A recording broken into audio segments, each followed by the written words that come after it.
દીકરી વાલનો દરિયો.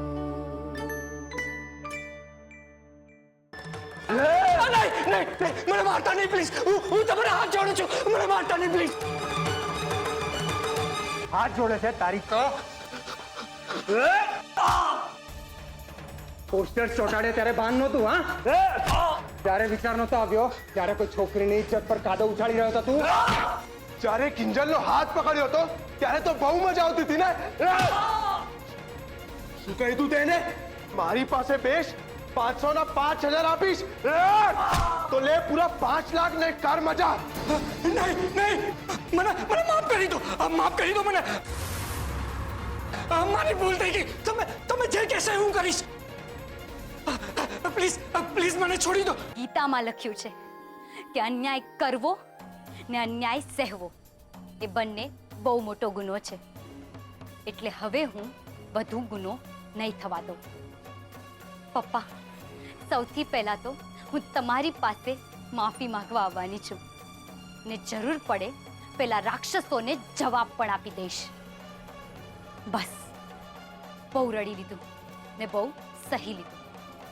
હવે તો મારો ધર્મ જ મારું કર્મ ને મારું કર્મ જ મારો ધર્મ.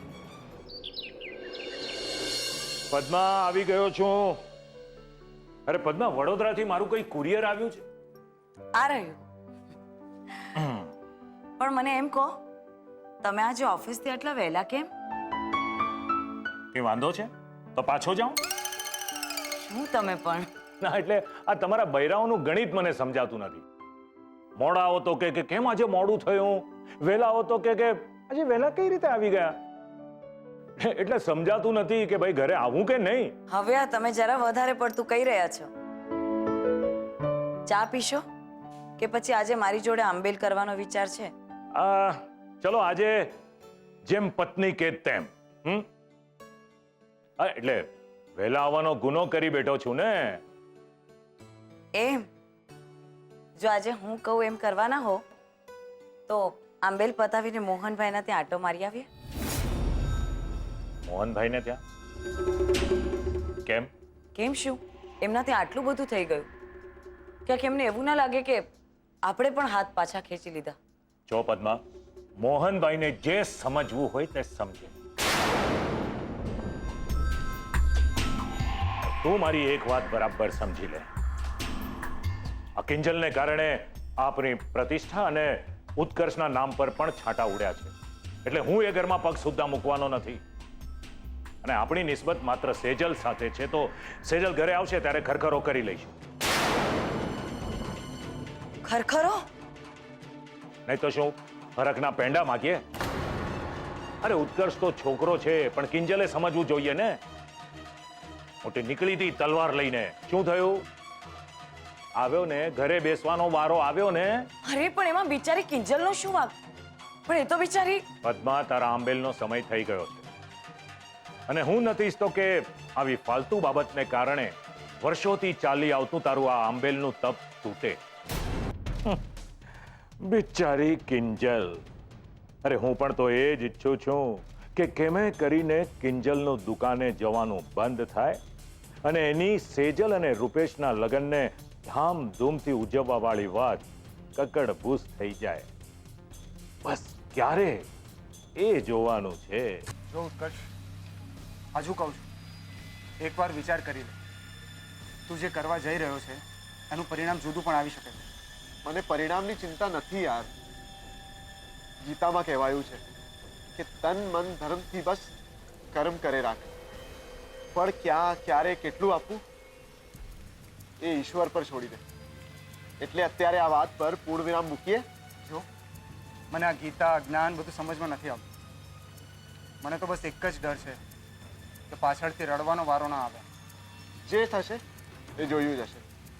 પણ મને વિશ્વાસ છે યાર કે ભલે એકવાર મારો પડછાયો મારા સાથ છોડી દેશે પણ તું ક્યારે નહીં છોડે.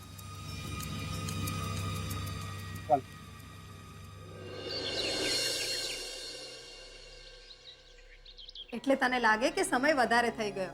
કિંજલબેન, લો આવી ગયા. ધીરે. આવ.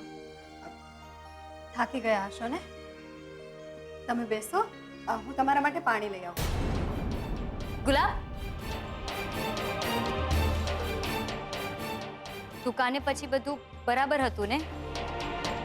હા હા, એ તો હવે જેટલા મોઢા એટલી વાતો. કિંજલબેન, આજનો હિસાબ. તમને ખબર છે આજે દુકાન ઉપર રમાકાંતભાઈ આવેલા? એમને કેટલી સારી વાત કરીને સાહેબ. કઈ વાત? ગુલાબ, મોડું થાય છે ને, જા. કાલે દૂધ લા. હા સાહેબ. મને એવું લાગે છે કે તમે થોડો આરામ કરી લો, પછી જમવાનું પીરશું. પપ્પા, મારે તમારી સાથે વાત કરવી છે ને હું કરીને જ રહીશ. મને ખબર છે તમે મારાથી નારાજ છો.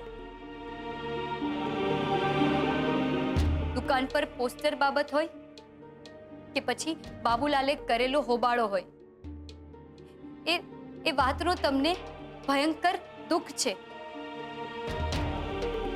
ને ક્યાંક ને ક્યાંક ઊંડે ઊંડે આ આખી પરિસ્થિતિ માટે તમે તમારી જાતને જવાબદાર માની રહ્યા છો. પણ પપ્પા, ગીતાના બીજા અધ્યાયમાં લખાયું છે માણસે સ્થિત પ્રજ્ઞ રહેવું જોઈએ.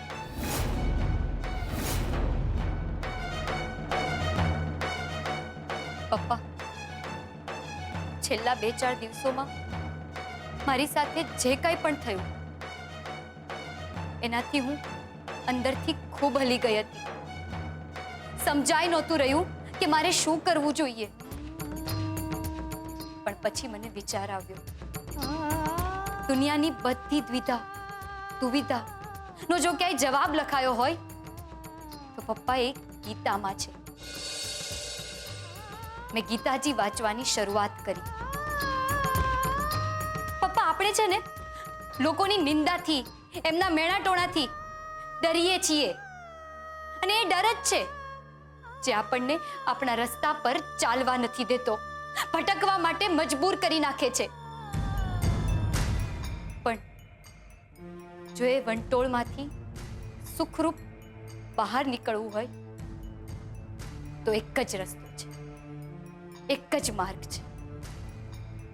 સ્થિત પ્રજ્ઞ બનો.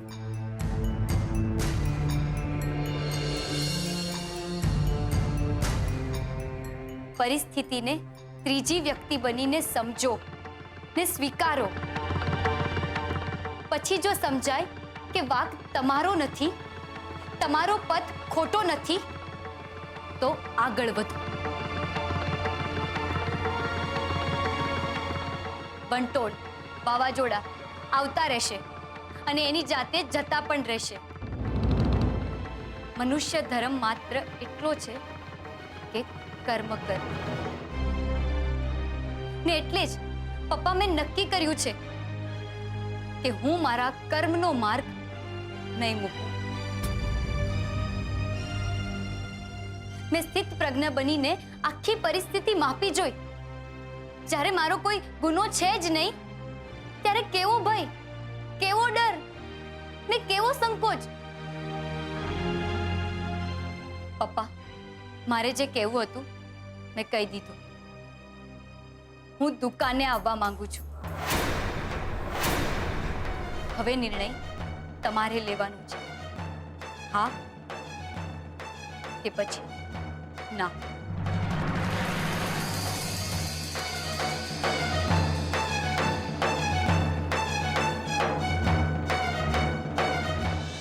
અરે યાર, શું કહું, શું ઢોર માર માર્યો છે પેલા કિંજલના આશિક અને એના દોસ્તાર.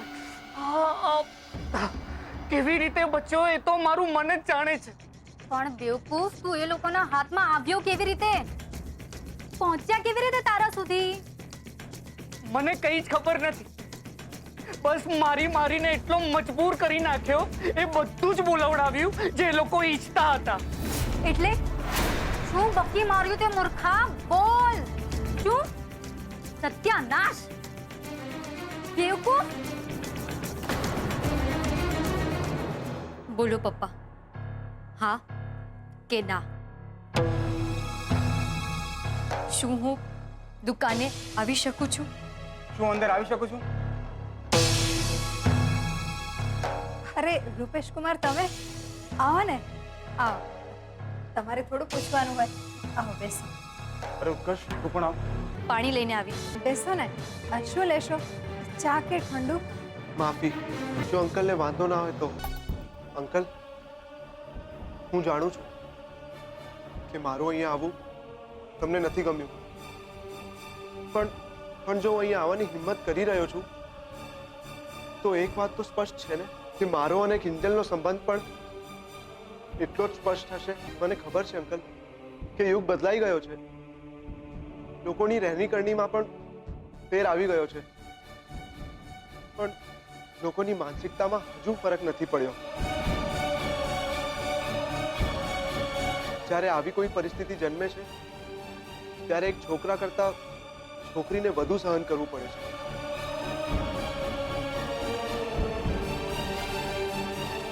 પણ મારો વિશ્વાસ કરો અંકલ, આ એક પ્લાન સાથે ઉપજાવી કાઢેલી વાત હતી, જેનાથી તમે બધા ડિસ્ટર્બ થઈ જાઓ અને કિંજલ જે ગતિથી આગળ વધી રહી હતી એમાં બ્રેક લાગી જાય.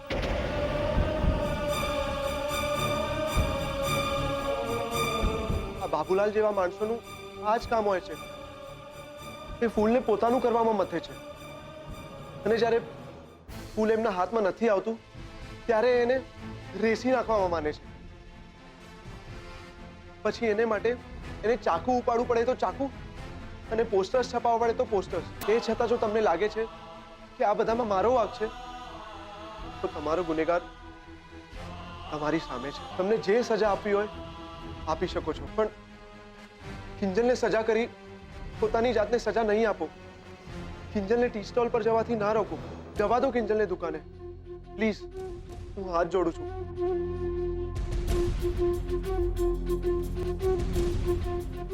એના બદલામાં તમે જે કહેશો એ મને કબૂલ છે.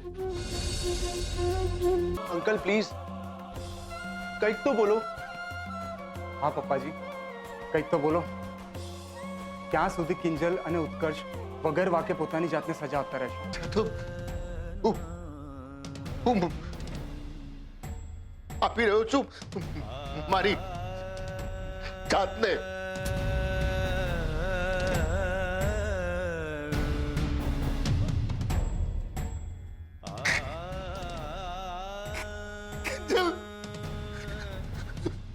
સ્થિત પ્રજ્ઞા.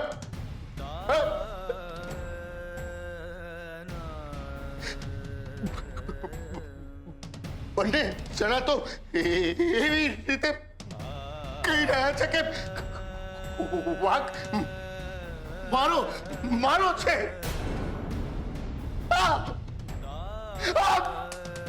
વાંક મારો છે.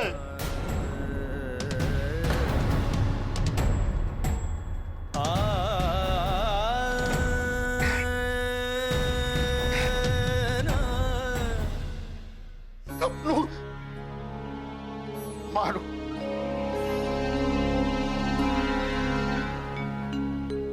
સ્થળ મારો, ઇજ્જત મારી.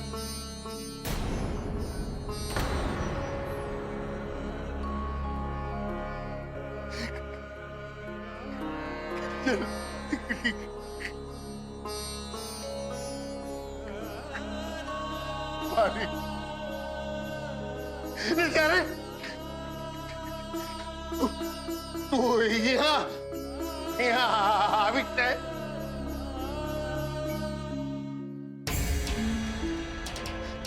લોકો કેવાના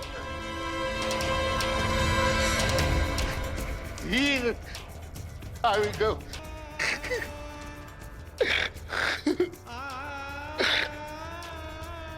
જો એવું હોય તો હું તમને વચન આપું છું કે જ્યાર સુધી તમારી પરવાનગી નહીં હોય હું કિંજલને નહીં મળું, એની સાથે વાત પણ નહીં કરું.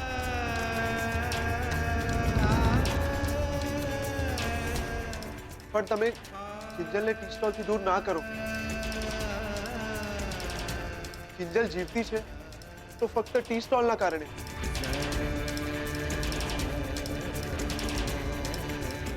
હું વિનંતી કરું છું, તમે કિંજલને ઉડવા માટે પાંખો તો આપી છે, પણ જો એની પાસેથી એનું આકાશ આંચકી લેશો તો આ પાંખનો શું અર્થ?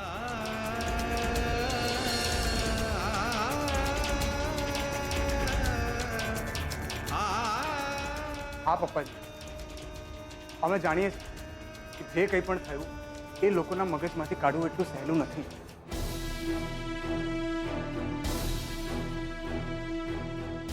પણ તોય અમે અમારા તરફથી એક પ્રયત્ન કર્યો છે. ઉત્કર્ષ, મમ્મીજી, કિંજલ, હું બાબુલાલ કબૂલ કરું છું કે મેં કિંજલ સાથે અણછાજથી છૂટછાટ લેવાનો અને એની સાથે હાથ ચાલાકી કરવાનો જે પ્રયત્ન કર્યો, પણ ઉત્કર્ષે છેલ્લી ઘડીએ આવીને મારો હાથ મરડીને કિંજલને બચાવી લીધી.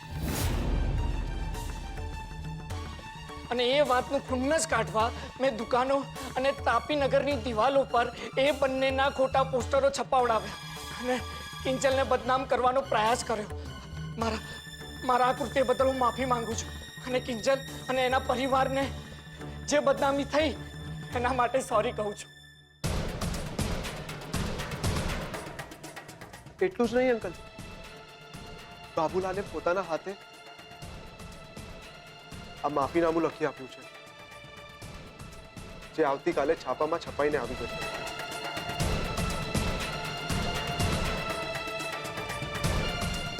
ને તાપીનગર લાઈવની રિપોર્ટર નેહા સાથે પણ મારી વાત થઈ ગઈ છે. એ આ વિડીયો ક્લિપને ચોક્કસથી આવતીકાલે ટીવી પર બતાવશે.